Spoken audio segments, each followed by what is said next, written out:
El versículo 13 del Evangelio de Lucas al capítulo 24 dice de la siguiente manera: y he aquí, dos de ellos iban el mismo día a una aldea llamada Emaús, que estaba a 60 estadios de Jerusalén, son unas 7 millas. E iban hablando entre sí de todas aquellas cosas que habían acontecido. Sucedió que mientras hablaban y discutían entre sí, Jesús mismo se acercó y caminaba con ellos. Amado Padre, hemos venido a este precioso momento de recibir tu palabra. Te pido, Señor, que mi vida sea un sencillo instrumento en tus manos y que este mensaje sea de bendición para muchos, para la gloria de tu Hijo Jesucristo. Amén. A veces en la vida hemos tenido problemas fuertes, situaciones difíciles. Han llegado momentos inesperados. Este es un domingo de resurrección y no esperábamos que fuera durante el tiempo de la pandemia de la coronavirus. Pero aunque quisiéramos estar todos reunidos, cada quien en su congregación alabando a Dios, me quedé pensando en lo siguiente, que aunque estamos en cuarentena, pero el Evangelio no está en cuarentena, Jesucristo no está en cuarentena. Jesucristo, aunque fue crucificado y fue enterrado, pero la tumba no lo pudo mantener ahí encerrado. Él salió, Él se levantó, aleluya. Y esta historia que estamos mirando es una de varias apariencias que Él tiene y se describen en el Nuevo Testamento. Quizás ahorita te encuentras desanimado porque has pasado tantos días en tu casa, quieres salir, sabes que no debes. Quizás dado una escapadita, ten cuidado, no lo hagas a menos que sea algo esencial, sé prudente. Quizás inclusive más que uno está batallando con la economía porque quizás le han quitado horas de su trabajo, o hay menos trabajo, o de a tiro le han quitado el trabajo. Esta palabra te va a dar ánimo.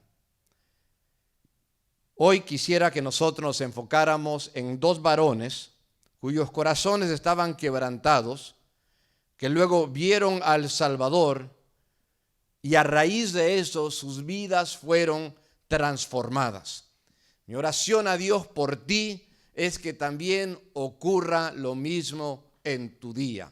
Por si alguna razón te encuentras desanimado, que tras escuchar la palabra, tu vida sea transformada y nunca sea como la vida de antes.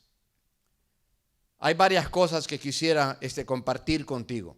La primera verdad es la importancia del compañerismo.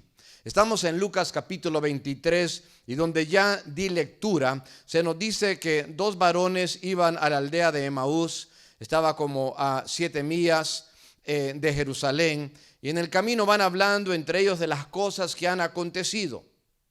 Y sucede que mientras hablan y platican y discuten entre ellos, Jesús mismo se acerca, camina con ellos y luego agrega la escritura lo siguiente: mas los ojos de ellos estaban velados para que no le conociesen. Cuando dice la escritura que fue el mismo día, se refiere al domingo de resurrección. Lo más probable que ya era por la tarde. Y estos dos seguidores de Jesucristo ya estaban caminando a su casa en la aldea de Emaús. Estaba a 7 millas, como dije hace un momento. Eran dos personas comunes y corrientes, como usted y yo.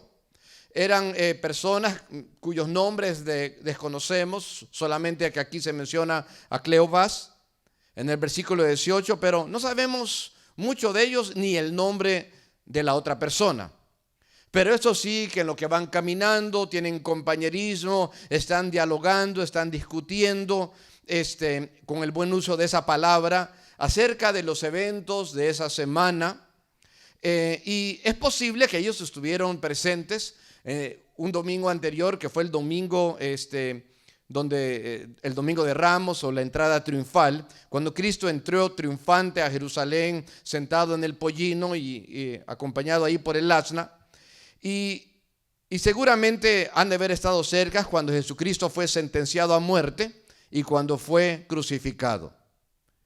Y ellos van dialogando acerca de todo esto, y su esperanza pues había estado en él. Se encuentran desanimados, pero van hablando acerca de las cosas de Dios, de lo que había acontecido, de lo que decía la Escritura acerca de todos los acontecimientos.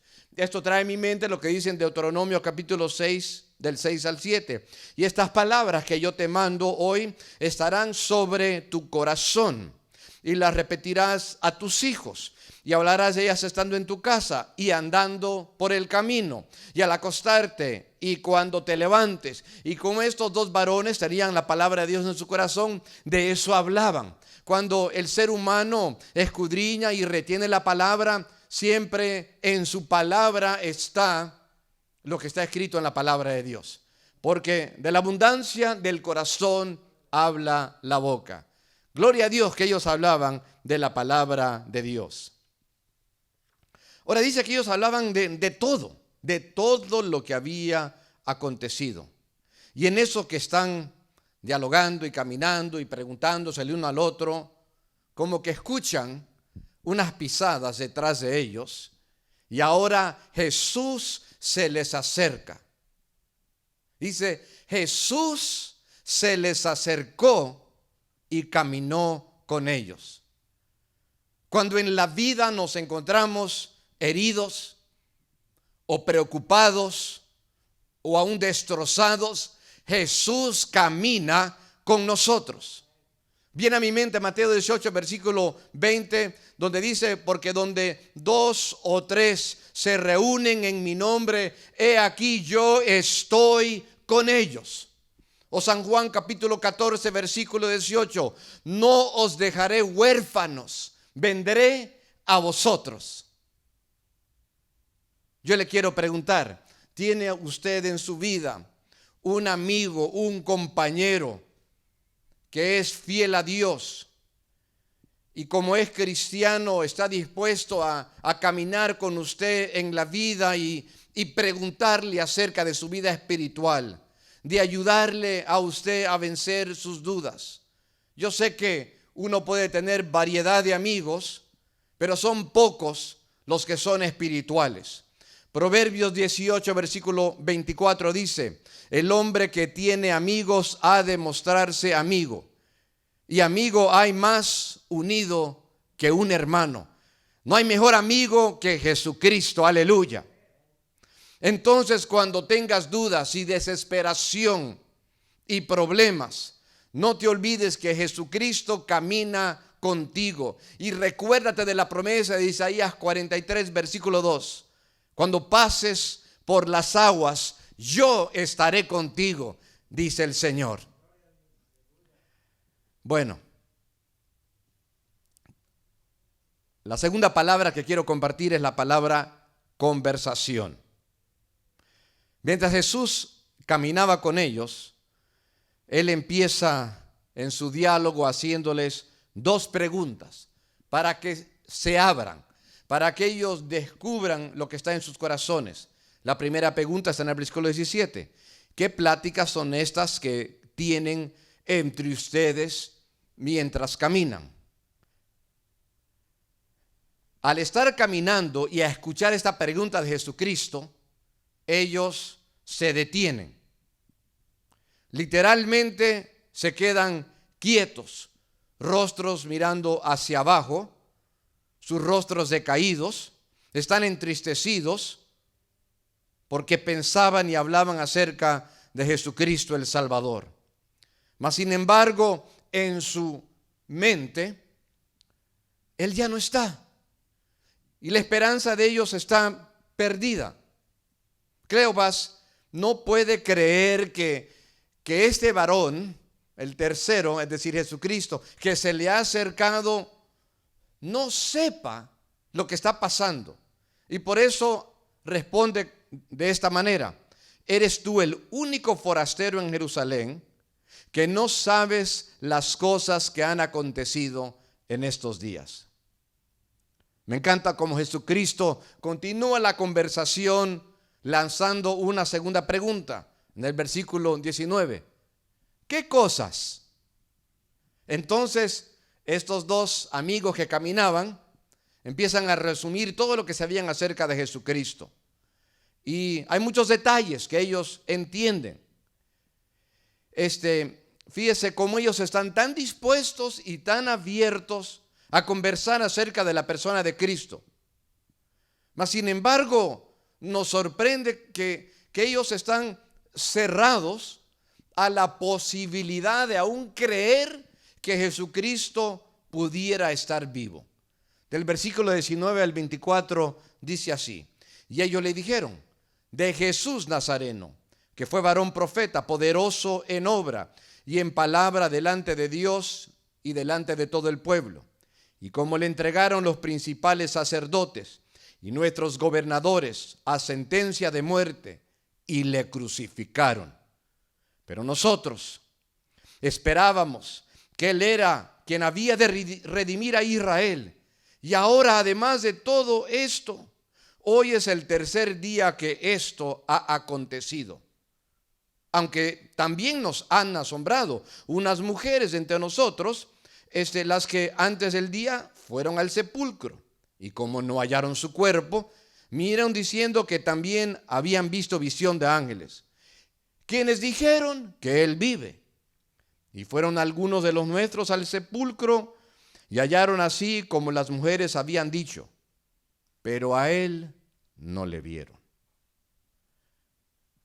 Mucho entendían bien estos dos varones. Su resumen es adecuado, mas sin embargo su conocimiento estaba limitado por su perspectiva tan humana, porque ellos al hablar acerca de Jesucristo hablan de Él en un pasado. Fue un profeta, esas son sus palabras. Para ellos todo está terminado y en el presente ya no hay nada más que hacer. Ellos deciden que la mejor palabra es la palabra de la resignación. Ellos dicen: y habíamos esperado, porque ahora su esperanza se había desaparecido. Sus corazones estaban quebrantados. Era como que estuvieran llegando a la casa habiéndose terminado un servicio fúnebre. Estaban experimentando lo que describe Proverbios 13, versículo 12. La esperanza que se demora es tormenta del corazón. Y nosotros hoy en día como que no hemos cambiado mucho como seres humanos. Queremos nosotros un Salvador que nos arregla cada problema, que siempre nos va a sanar, que siempre va a resolver todo cuando nosotros se lo pidamos, al momento que se lo pidamos y a la manera que a nosotros nos conviene. Pero Dios es más grande que nuestros deseos. A Él no lo podemos tener metido en una caja, encerrado y crearlo a nuestra imagen. No, Él es más grande, aleluya. Él tiene planes y propósitos. Ahora estos dos describen el reporte de las mujeres que habían llegado a la tumba, que no lo vieron, pero vieron visión de ángeles. Pero se dan cuenta, nos damos cuenta de la manera tan fácil que ellos descartan el testimonio de las mujeres. Sí, escucharon de la tumba vacía, pero no tenían ánimo ni fe para ir a investigar más. Lamentablemente estaban cegados, a pesar de que la evidencia de la resurrección estaba ahí. Y ahora, en esta caminata, no se dan cuenta que el Señor es el que está ahí con ellos. Mentalmente tendían mucho. El error no estaba tanto en su mente, en su corazón. Les faltaba tener fe y creer que Jesucristo había resucitado al tercer día. Ahora, el Redentor resucitado les tiene tanta paciencia. Así como cuando un adulto habla con los niños y el niño se desahoga y dice una cosa y otra, y él se da cuenta de la manera como ellos están atrapados por su pobre entendimiento. Y después de que tanto explican y dicen y descargan sus sentimientos sobre él, ahora él está listo para instruirles. No los deja que se queden en la confusión. Esto me lleva a la tercera palabra. La palabra es corrección. Versículo 25 al 27. Corrección. Entonces él les dijo: oh insensatos y tardos de corazón para creer todo lo que los profetas han dicho. ¿No era necesario que el Cristo padeciera estas cosas y que entrara en su gloria? Y comenzando desde Moisés y siguiendo por todos los profetas, les declaraba en todas las escrituras lo que de él decían. Cristo les describe como tardos para creer, tardos de corazón para creer. Y no era la primera vez que a sus seguidores les había hablado de esta manera. En Marcos 7, versículo 18, les había dicho: ¿también vosotros están sin entendimiento? O en Marcos 8, versículo 17, les dijo lo siguiente: y entendiéndolo Jesús les dijo: ¿qué discutís? ¿Por qué no tenéis pan? ¿No entendéis ni comprendéis? ¿Aún tenéis endurecido vuestro corazón? Teniendo ojos no veis, y teniendo oídos no oís. ¿Y no recordáis? Les acordaba cómo anteriormente les había alimentado con los pocos panes y peces, y ahora que vuelve a haber necesidad, y ellos de nuevo están dudando de su capacidad de que hubiera suficiente para que la gente comiera. Ellos como que no habían entendido todo lo que los profetas habían dicho acerca del siervo sufriente, porque estaban ellos concentrándose en el Redentor que reinaría. Ellos estaban mirando la corona, mas no entendían el mensaje de la cruz. Ellos estaban confundiendo su primera venida con la segunda. Y Jesucristo hace hincapié que era necesario sufrir, morir, padecer, para luego poder entrar en su gloria. Pues siempre es necesario el sufrimiento para después poder lograr la victoria. Los discípulos no entendían lo que decía la Escritura. La Biblia dice en Romanos 10, versículo 17, así que la fe es por el oír y el oír por la palabra de Dios. Y nosotros también tenemos que entender, si queremos captar y profundizarnos en la voluntad de Dios y en la santa doctrina, no nos queda de otra sino meternos a profundidad en la palabra, porque es la que nos va a ayudar. Jesucristo les da una lección bíblica para que no se olviden jamás lo que estaba sucediendo. Él empieza con Moisés, es decir, con los primeros 5 libros de la Biblia, que comúnmente en la Escritura se le describe como Moisés. No como la persona de Moisés, sino como los 5 libros de Moisés. Y concluye diciendo o hablando acerca de lo que los profetas testificaban acerca de su persona. Les explica: hermanos, nosotros necesitamos la palabra de Dios, no menos, sino cada día más en nuestras vidas. No le hace que hayas leído la palabra de Dios de principio a fin, una vez, 2 veces, 20 veces, 30 veces. La Biblia es un tesoro y dentro de él hay verdades antiguas y hay verdades nuevas, hermanos, nuevas para nosotros que somos tardos para entender. Desde Génesis a Malaquías, primer libro y último libro del Antiguo Testamento, las Escrituras señalan y apuntan hacia el Salvador. Así es. En San Juan capítulo 1, versículo 45, después de que Felipe ha introducido al Señor Jesucristo, él encuentra a Natanael y le dice así la Escritura: Felipe halló a Natanael y le dijo: hemos hallado a aquel quien escribió Moisés en la ley, y así como los profetas, a Jesús, el hijo de José de Nazaret. En 1 Juan 5:39, Jesucristo enseña que la Escritura testifica acerca de Él. En Lucas 24, versículo 44, Jesús dice: estas son las palabras que os hablé, estando aún con ustedes, que era necesario que se cumpliese todo lo que está escrito de mí en la ley de Moisés, en los profetas y en los salmos. Amado hermano y amigo, no hagas a un lado el Antiguo Testamento, ni tampoco el Nuevo. Ambas forman parte de la Escritura. Quiero que miremos algunos pasajes que posiblemente Cristo pudo haber compartido con estos dos seguidores. Yo me podría imaginar que pudo haberse remontado a Génesis 3, versículo 15, donde dice: y pondré enemistad entre ti y la mujer, entre tu simiente y la simiente. Esta te herirá en la cabeza y tú le herirás en el calcañar. Hermanos, esa es la primera profecía que nos habla acerca de Jesucristo siendo la simiente, el cual heriría a Satanás, que vino a tentar a Eva, a Adán y a lo largo de la historia a todo ser humano.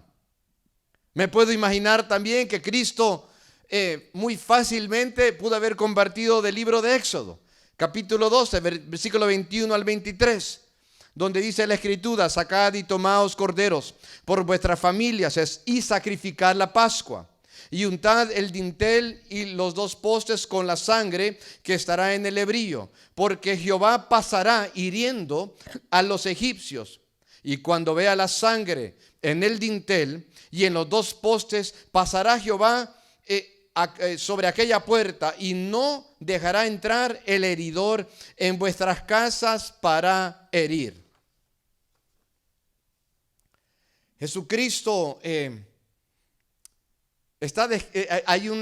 un tipo, la Pascua de Éxodo capítulo 2 es un tipo de Cristo, porque Pablo dice en 1 Corintios 5:7, nuestra Pascua, que es Cristo, ya fue sacrificado por nosotros. Si por la sangre de algún cordero, por cada familia, en los hogares hebreos de los esclavos allá en Egipto, eso era lo que los libraba de la muerte. Al untar la sangre alrededor del marco de la puerta, nosotros libramos el castigo eterno. Nosotros libramos de tener que pagar por la culpa de nuestros pecados. Nosotros libramos el tener que terminar en un infierno, a pesar de que lo merecemos, por la sangre de Jesucristo que Él derramó y fue aplicada a nuestros corazones. Ahora Cristo pudo haberles añadido Deuteronomio 18, versículo 18. Dice: profeta les levantaré de en medio de sus hermanos, como tú. Ahora Dios le está hablando a Moisés, pero está describiendo un tiempo futuro. Y luego dice, añade: y pondré mis palabras en su boca, y él les hablará todo lo que yo le mandare. Hechos 3, versículo 22, usa este pasaje de Deuteronomio capítulo 18. De los Salmos, fácilmente pudo haber citado el 2, versículo 7, Jehová me ha dicho, mi hijo eres tú.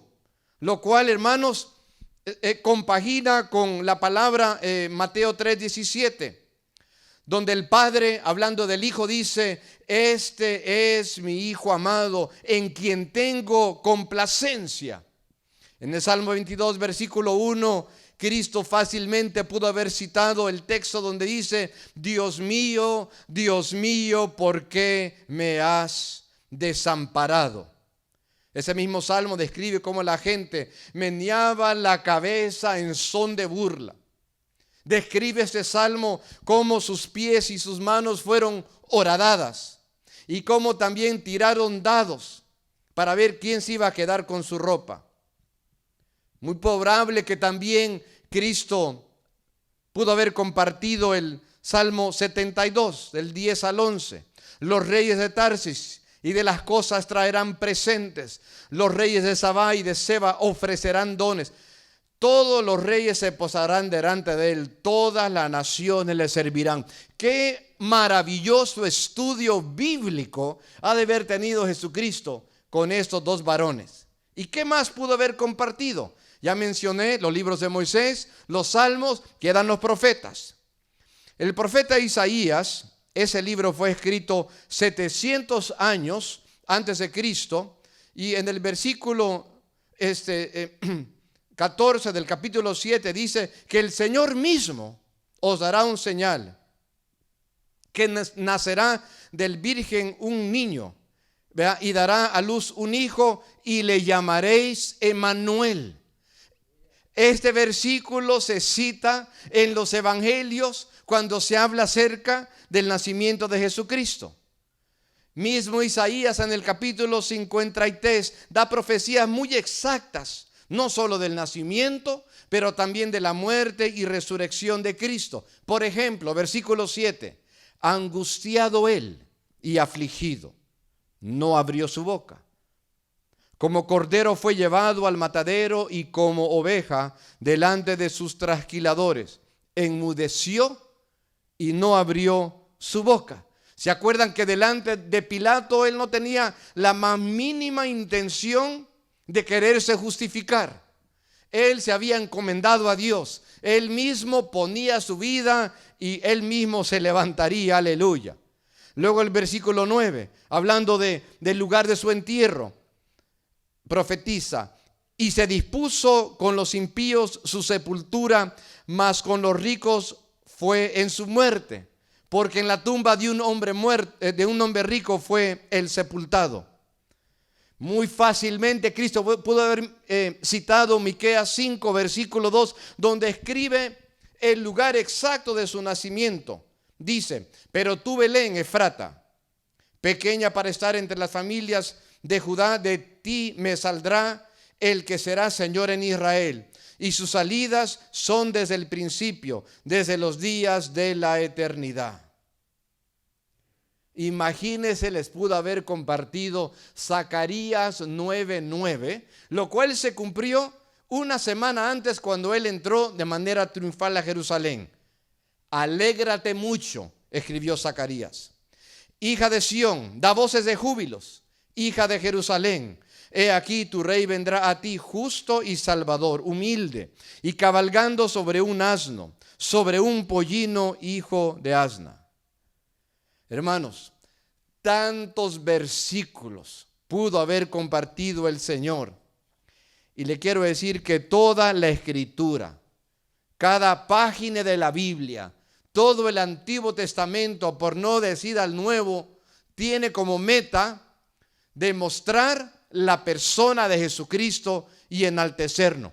Bien escribió Pablo cuando al pastor joven llamado Timoteo, en el capítulo 3 de su segunda carta: toda la Escritura es inspirada por Dios y útil para enseñar, para redarguir, para corregir, para instruir en justicia, a fin de que el hombre de Dios sea perfecto, enteramente preparado para toda buena obra. Cuarta palabra que quiero compartirles: la palabra comunión. La palabra comunión. Ahora, después de que el Señor les da este tremendo estudio de la Biblia, ellos pues quedan deseosos de aprender más, y ellos por lo tanto le piden a él de que pase a quedarse con ellos en su casa. Aún desconocían que él era Jesucristo, y aunque él les dijo que eran tardos de corazón para creer, lejos de sentirse ofendidos, se sintieron bendecidos porque les compartió la palabra. Acompáñenme ahora que leo del versículo 28 en adelante. Llegaron a la aldea donde iban, y él hizo como iba más lejos, mas ellos le obligaron a quedarse diciendo: quédate con nosotros, porque se hace tarde y el día ya ha declinado. Entró pues a quedarse con ellos. Y aconteció que estando sentado con ellos a la mesa, tomó el pan y lo bendijo y lo partió y les dio. Entonces les fueron abiertos sus ojos y le reconocieron, mas él se despareció de su vista. Y se decían el uno al otro: ¿no ardía nuestro corazón en nosotros mientras nos hablaba en el camino y cuando nos abría las escrituras? Fíjese la amabilidad que tiene el Señor Jesucristo. Él no le obliga a nadie a que lo reciban. Él no le obligaba a ellos. Especialmente si alguien no quiere de Dios, cada quien tiene libre albedrío, bien para recibirlo o para rechazarlo. Pero estos dos varones, habiendo escuchado la palabra de Dios en los labios de Cristo, le piden a él que se quede porque quieren tener comunión con él, quieren convivir con él, y por eso le piden, le ruegan.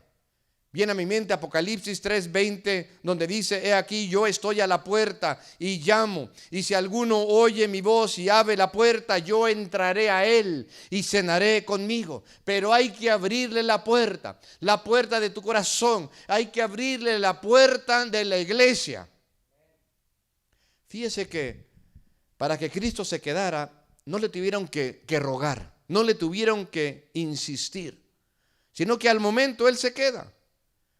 Y luego se sientan a la mesa a compartir algo para comer. Él toma el pan y da gracias como solía hacerlo.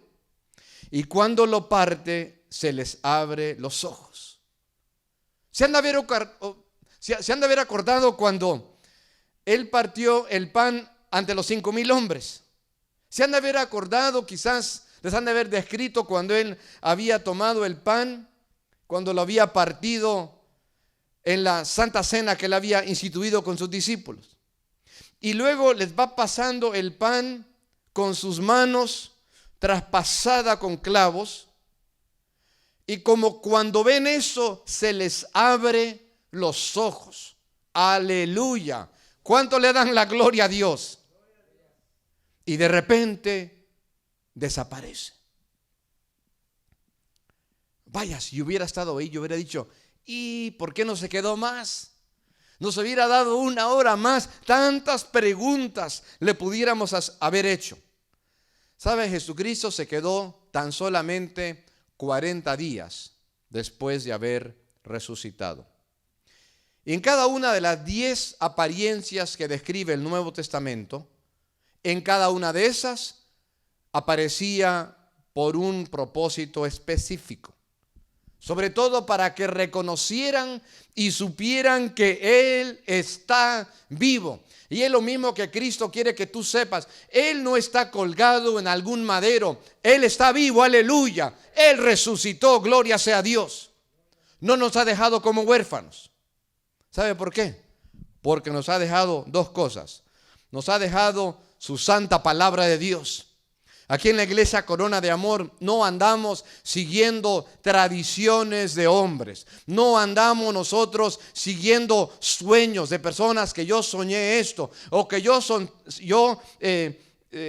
se me imaginó aquello, o que alguien se levanta y diga luego: no, pues me dieron esta profecía. No, Señor, aquí tenemos la profecía escrita, es palabra de Dios. También tenemos el Espíritu Santo que mora en nosotros, que nos guía a toda verdad. Bendito sea el nombre de Dios. No quedamos huérfanos.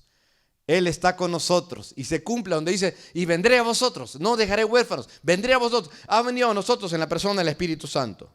Quinta y última palabra, la palabra comisión. Estos 2 varones habían pasado todo el día caminando desde Emaús. 7 millas. Ahora quizás usted se va a un gimnasio y usted camina sobre una caminadora. Quizás camine 7 millas, quizás camine 1 milla, o quizás da 7 pasos y ya no puede, no sé, su condición física. Pero ellos no van caminando en una caminadora, sino que van caminando en un terreno que es variado, donde hay piedras, hay subidas y hay bajadas. Esto le ha de haber tomado fácilmente varias horas.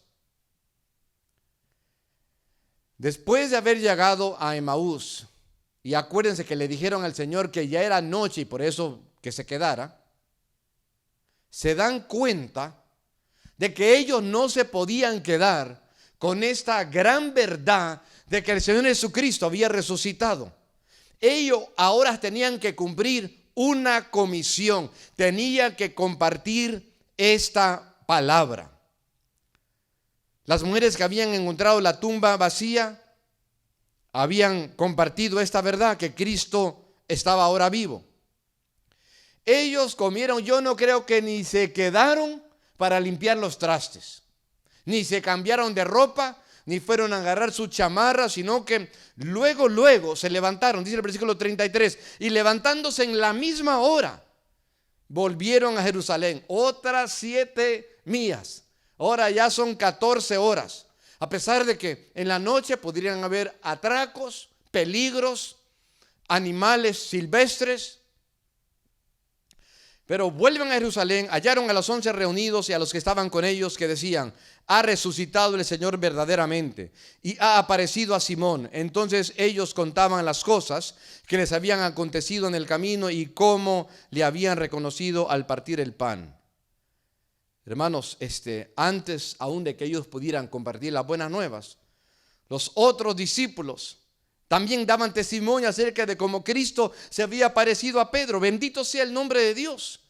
Ellos caminaron rumbo a Emaús, pero su caminata no había terminado.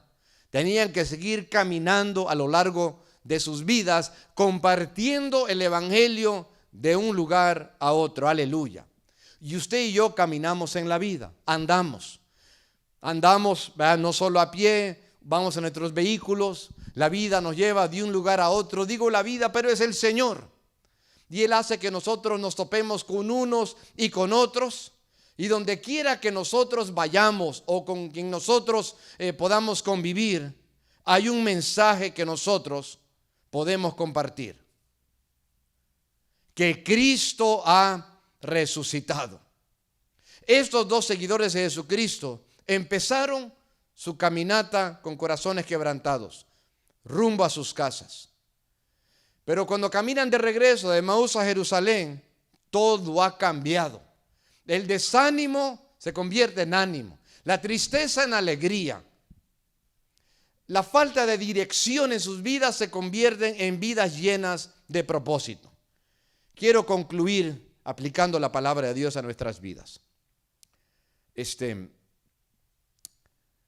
Lo primero que les quiero decir es que es importante que así como ellos dos convivían uno con el otro, me refiero a los dos que andaban en el camino, es importante que nosotros también sepamos convivir con personas en la vida, sepamos cómo animar a los demás. Cualquiera puede criticar, cualquiera puede chismosear, cualquiera puede entrar en rivalidad con tal de verse más con el compañero que está a su lado. Pero bendita la persona que se acerca a otros para bendecirlos, para caminar con ellos en la vida, para ayudarles y para decirles: hay un Dios que te ama, acércate a Él. Ojalá que tú tengas algunos amigos y hermanos en la fe. Ojalá, si eres varón casado, tu esposa sea así. Ojalá, si usted es una mujer casada, que también su esposo sea un compañero en el caminar espiritual. En cuanto a la conversación, les quiero animar lo siguiente: Cristo también quiere conversar contigo. Él desea de todo corazón que traigas tus preocupaciones y en tus palabras elocuentes a Él. Y si quieres que Dios te hable, lee la palabra, y lo que leas en la palabra medita, lo que vive en tu corazón, y luego vuélveselo a decir a Él en el momento que estés orando. Necesitas hablar con Él. Amigo, si nunca has invitado a Cristo, que entre a tu vida. Si toda la vida tú has dicho soy de esta religión o soy de alguna otra religión, la religión no te va a salvar. Habla con Él hoy, ora con Él y pídele en tu primera oración verdadera: Señor, perdóname, entra a mi corazón, límpiame de mis pecados. La tercera palabra que compartí fue la palabra corrección. Quiero animarte a que te metas en la palabra, porque no hay como la palabra para corregirnos. La Biblia dice que la palabra de Dios es como un espejo, que cuando miramos al espejo nos corrige, nos muestra en qué nosotros podemos estar fallando. Bendito sea el nombre de Dios. Es la espada de dos filos. La cuarta palabra fue la comunión. La comunión nos habla acerca de la adoración. Es importante que nosotros seamos adoradores. San Juan 4 dice que Dios busca adoradores que le adoren en espíritu y en verdad. Que le busquen y le adoren de una manera espiritual, no de una manera material, no usando ídolos o cosas por el estilo, sino que adorándole espiritualmente, hermanos. Dios es un Dios invisible, aleluya. Solamente que el Hijo, al hacerse hombre, pues toma carne, gloria sea a Dios. Pero nosotros adoramos a nuestro Dios. Adórale en tu vida, adórale en el culto, adórale en el vehículo, a donde quiera que tú vayas. Adórale cuando tú le das la ofrenda a Dios. Y la quinta palabra fue la palabra comisión. ¿Sabe? Si tú eres cristiano, tú conoces a algunas personas que no conocen a Jesucristo, que no se han entregado a Él. Necesitan el perdón. La gente está confundida. La gente está pensando que si pertenecen a una religión, que con eso se van a salvar. Como que con eso se van a justificar delante de Dios. La salvación es personal. Nadie de una iglesia o de otra iglesia tiene la salvación garantizada por ser miembro de X iglesia. Solamente el que confía en Cristo. Y si tú eres cristiano, tú tienes ese mensaje. Y como los discípulos, estos dos de esta historia que he leído de Lucas 24, tú tienes ese mensaje que puedes compartir. Aleluya. ¿Por qué no lo compartes? Te voy a invitar a que hagas una oración conmigo. Amado Padre, te doy gracias, Señor. Te doy gracias por Jesucristo. Te doy gracias por este varón, Hijo de Dios, que a la vez es Dios Hijo. Gracias, Señor, que aunque murió, pagó el precio por nuestros pecados, fue herido por nuestras rebeliones, pero no quedó colgado en la cruz, ni quedó enterrado en una tumba. Resucitó y vive. Resucitó y luego ascendió. Ascendió y está sentado al trono de la gracia. Muchas gracias. Muchas gracias, Dios eterno, que seguimos a un Dios vivo, a un Cristo resucitado. Amigo que estás ahí, adórale. Amigo que no se has entregado, entrégate hoy. Hermano que has confiado en Él, adórale. Séle fiel. Gracias, Señor.